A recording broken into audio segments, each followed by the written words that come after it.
The gunshot did not scare Elena as much as the silence after it. The whole dining room of the Vitale estate froze. Crystal stopped ringing. Men who carried guns for a living forgot how to breathe. Elena stood in the dark world she knew better than any of them, one hand pressed to the linen tablecloth. Across the room, Matteo Vitale did not shout. He never shouted. "Say it again," he told the man kneeling on the marble floor. Adrian Ferraro laughed once, soft, disbelieving. "You trusted a blind woman over your own family?" Elena lifted her chin toward the sound. "No," she said quietly. "He trusted the only person in this house who was actually listening." To understand how they got here, we have to go back to the winter Elena Moretti first heard danger in a room full of powerful men. Before she ever entered Matteo Vitale's world, Elena lived inside small sounds. The cheap radiator in her Queens apartment clicked 3 times before heat came.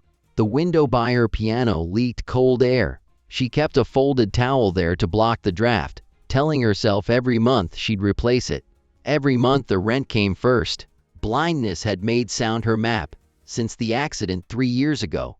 Glass and rain and a crushed car door, taking her sight along with the life she'd built as a sighted woman who read music with fast eyes. Now she taught piano to children in Brooklyn. Some families hiring her because they admired her competence, some quietly reassigning her once they realized blindness unsettled them more than they'd expected. Her family had stopped being useful long ago. Her aunt called her adjusting for 6 months before the truth surfaced. Elena was expensive. Her brother Paolo sent guilty voice messages every few months, full of apology, never full of help. Her best friend Mina, a pharmacy worker who checked on her most nights, was the only steady thing. That Tuesday, Elena sat with her fingertips on 3 envelopes she didn't need to open to understand. Utility bill, rent reminder, medical payment. "There's a private event tonight at the Bellafont Hotel," Mina said, sliding coffee into her hands. "Their regular pianist has the flu. Rich crowd, charity gala. The pay would cover the utility bill and most of the medical one." Elena hated how fast her answer came. "Take it," Mina said softly. "You need this one." "I know." That night, in her black dress with her cane folded at her side, Elena had no idea that by sunrise, the most dangerous man in New York would know her name. Matteo Vitale entered rooms the way storms crossed water. Not fast, not loud, certain. He was head of one of New York's oldest Sicilian families, and power did not cling to him through stories. It lived in the details, the pause before a guard opened a door, the fact that no one touched his shoulder without permission. There had been a time his sister Rosa laughed too loudly at family dinners. Then she married Adrian Ferraro, polished and careful-eyed, and died 2 years later from a rupture no doctor caught after childbirth. Matteo never forgave the hospital, or fate, or some nights, himself. Adrian remained in the family circle afterward, handling legitimate business on paper, because Rosa's daughter, Sophia, still called him father. Matteo had rules. No one touched him unless ordered. No one did him favors. No one pitied him. An old shoulder injury tightened in cold weather. He ignored it. Insomnia carved shadows under his eyes. He worked longer. Pity, in his world, was blood in the water. That was before a blind pianist placed herself between him and death without knowing his last name. The Bellafont ballroom, filled with layered sounds Elena mapped without effort. Silverware, ice, low voices, trained to hide intent. An hour into the evening, she noticed something wrong. A chair shifted too fast. Metal brushed fabric, controlled, not casual. A deep voice gave a brief charity speech. Applause followed, polished and obedient. Then, Elena heard it. A breath too close behind the speaker, fabric pulling tight over a shoulder. Her hand stopped on a suspended cord. The suppressed shot sounded like a hard mechanical cough. The room gasped 1 second too late. Elena was already moving, not toward safety, but toward the center of the room, running by memory of sound, while security barked contradicting orders in the chaos. She dropped beside a man fighting to hide his pain. "He's bleeding," she snapped at the hands trying to pull her back. Her fingers found warmth, then wet. The bullet had grazed him along the shoulder. Pressure. Now. No one moved. She seized a fallen napkin and pressed it herself. "Don't," Matteo said, voice low with warning. "If you want to bleed with dignity, do it later."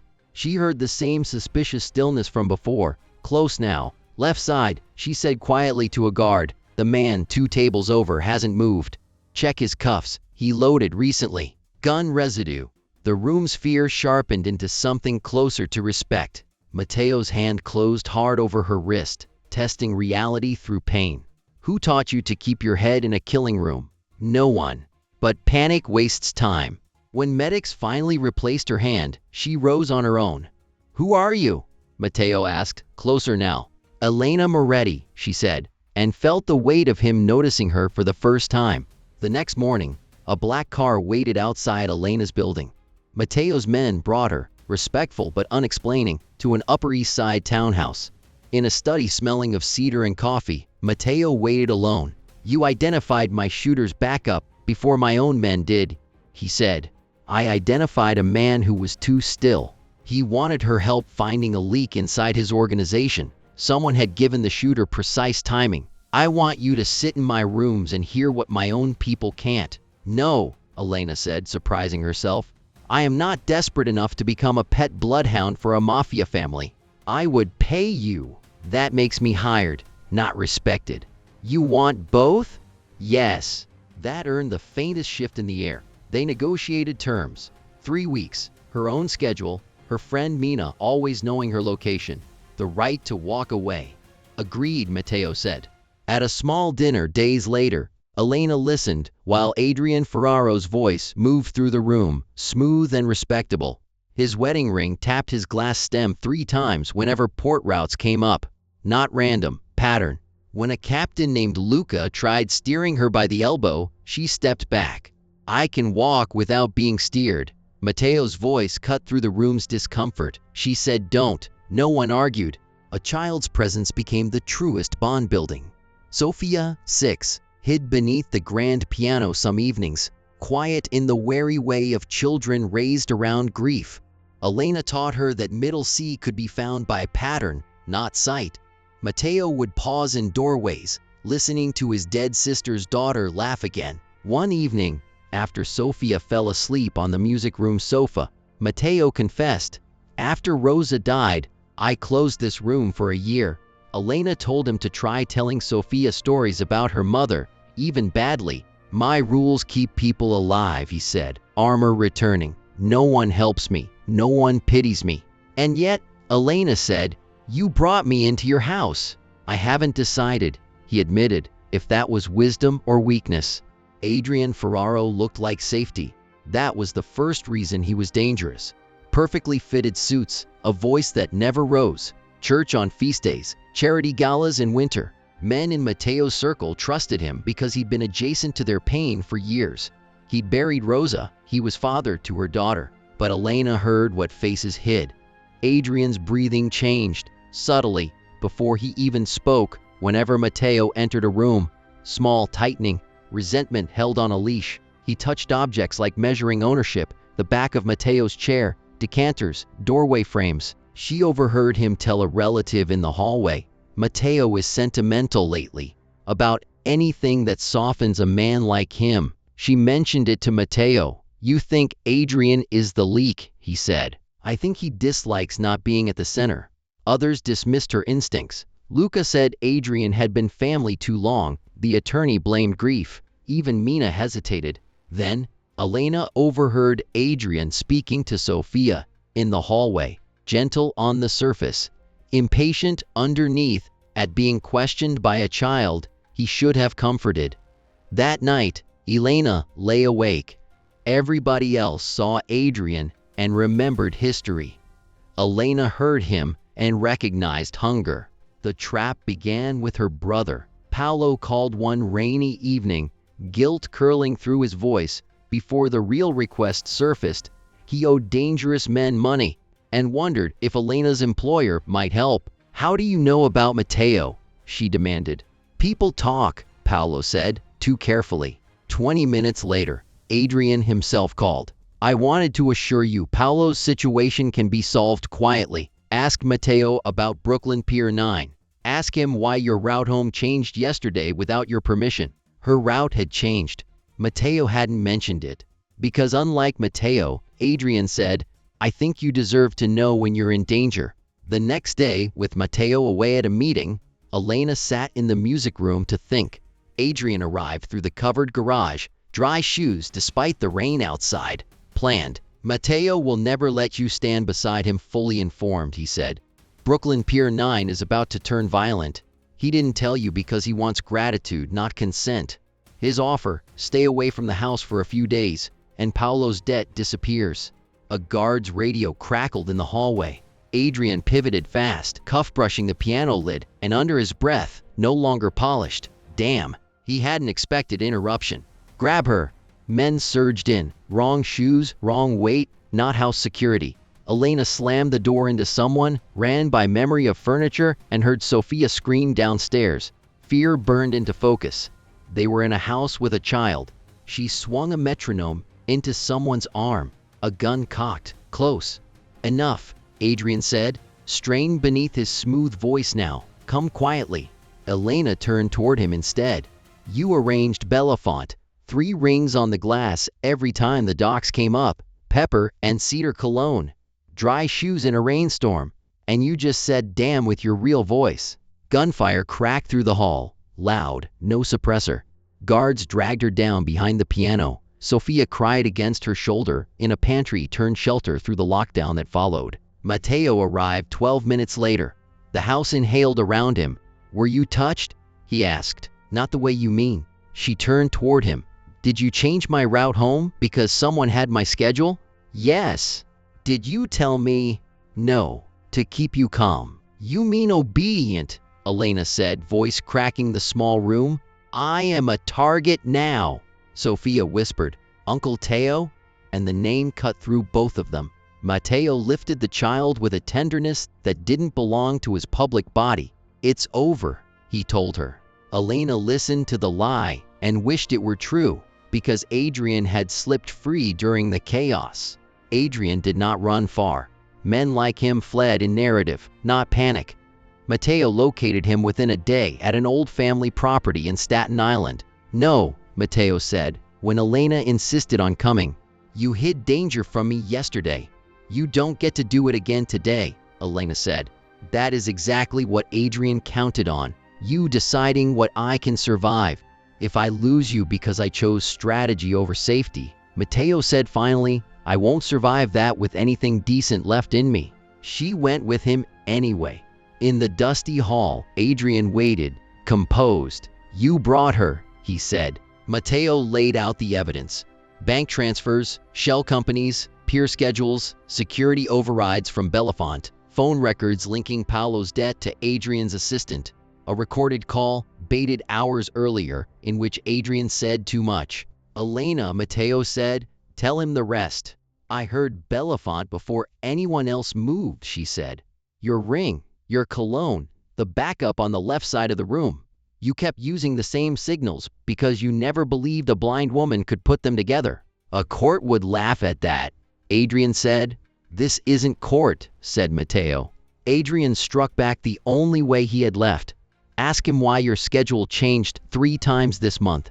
Ask him why he had men outside your building before Belafonte. Elena's body stiffened. She hadn't known all of it. Matteo didn't deny it.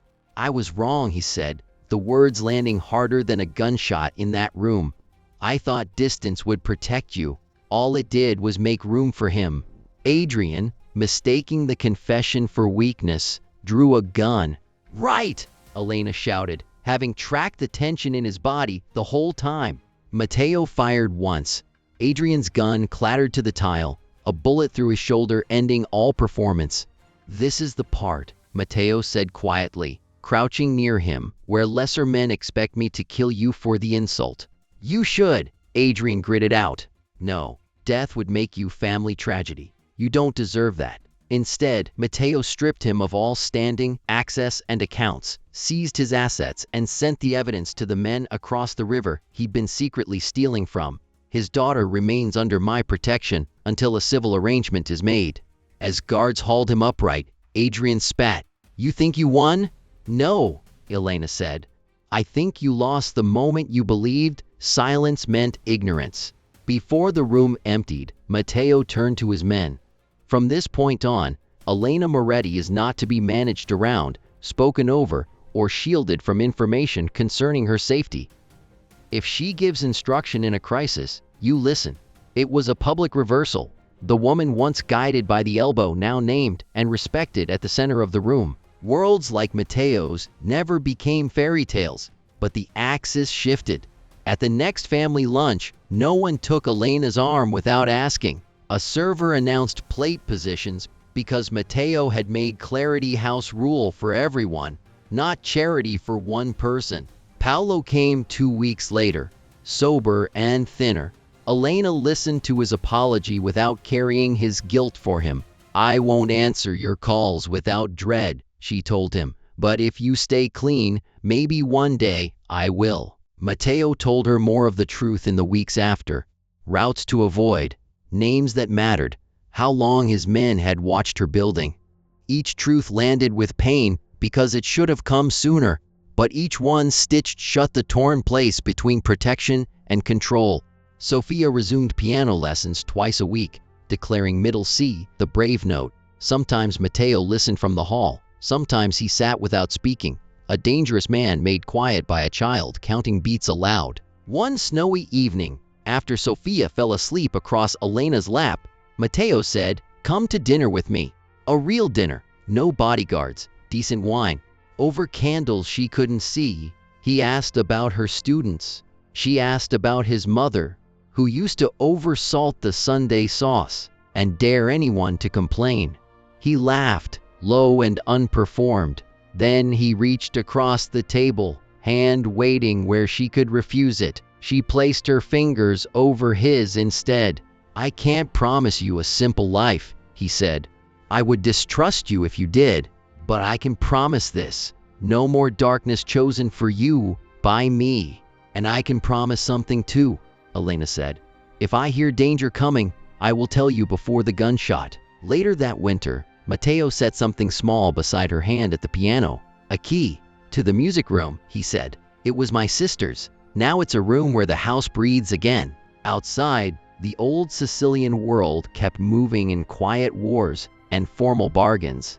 Inside, a child practiced brave notes, and a blind piano teacher no one would ever underestimate again sat with a key in her palm, beside a man who had finally learned that real protection began by letting someone stand beside him and hear everything. What would you have done in Elena's place? Kept listening in silence, or told Matteo the truth sooner? If this story pulled you in, like, subscribe, and comment your favorite moment. And if you want another dark, emotional mafia romance, stay close for the next one.